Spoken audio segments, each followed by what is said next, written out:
The Galactic Council chamber was silent when Val took the stand. His carapace bore deep scars, some from plasma burns, others from crude, jagged metal that no medgel could erase. Once a decorated officer of the Vanar Legion, now he was a relic of a campaign the Council wanted to forget. The court recorder clicked to life. "State your name and service record for the archive." Val, Lieutenant of the 3rd Invasion Fleet, he rasped, mandibles clicking in agitation. "Survivor of the Human War Front." The chamber murmured. Few had ever heard a first-hand account of the failed Terran campaign. The Vanar had marched through dozens of worlds, breaking empires and enslaving populations without a whisper of resistance worth remembering. But Earth had been different. "Tell us," the adjudicator pressed. "What happened on that planet? Why did so many not return?" Val's 4 eyes dimmed. "Because we were not prepared to fight a nightmare." He described the landing. How the skies over the continent burned red with their ships. How the first drop troopers laughed as they deployed. The humans had no planetary shields, no orbital defense network, not even a proper standing fleet. To the Legion, it looked like a feast waiting to be carved. "We expected a clean sweep," Val continued, voice low. "Take the cities, secure the resources, pacify the natives. Simple. We brought plasma cannons, grav tanks, hunters that could track heat signatures across kilometers. They met us with projectiles." The counselor sneered. "Primitive ballistics?" "Yes," Val said, his tone hollow. "Small pieces of metal propelled by explosions of powder. We laughed at them, until the forests erupted with fire and our tanks vanished in clouds of smoke. Their rifles cracked like dry branches, so quiet, so simple. Yet they pierced our armor as if it were paper." The chamber fell quieter still. "But it wasn't just their weapons," Val whispered, claws tapping the stand. "It was their persistence. They do not fight as we do, for glory or command. They fight for each other. We cut them down in the fields, and they appeared in the mountains. We burned the mountains, and they tunneled beneath.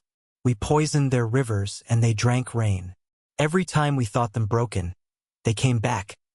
Angrier, cleverer, more determined." He paused, remembering the winter campaign. "They froze the rivers to trap our walkers.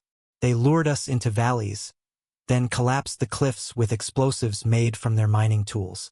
Entire platoons disappeared into cities, never to emerge. They turned their world into a labyrinth of teeth." One counselor scoffed. "And yet you were the apex predators. You had air superiority." Val's mandibles twitched. "For a while. Then their storms came. I do not know if they summoned them or merely endured them, but our flyers fell from the skies like dying birds. Our sensors failed in their snow. Our machines clogged with their mud. The planet itself fought with them." The adjudicator leaned forward. "And the humans? What drove them to such extremes?" Val stared, and for the first time his voice carried something like awe. "They are not the strongest. They are not the fastest. They are not even the most advanced. But they are stubborn beyond reason. They will starve, burn, bleed, and still crawl toward you with a blade in hand. We saw them wounded, missing limbs, half buried in rubble, and they laughed as they fought on."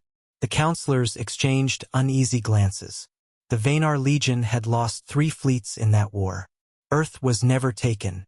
Val's claws scraped the stand as he concluded. "You sent us to conquer a garden. We found a graveyard that refused to die. If you wish to send another army, I will tell you now, do not. The humans do not win by strength. They win because they turn war into hell, and then they learn to live in it." He stepped down, leaving only the echoes of his words behind. Later, in the private halls of the council, a young strategist whispered, "Is it true? Are they truly that dangerous?" An elder replied, "They are not dangerous because they want war. They are dangerous because when war comes, they become something no sane soldier wants to face." And so the whispers spread once again through the galaxy. Do not fight on Earth. Do not invite its people to war, for the humans have a nightmare prepared for anyone who dares.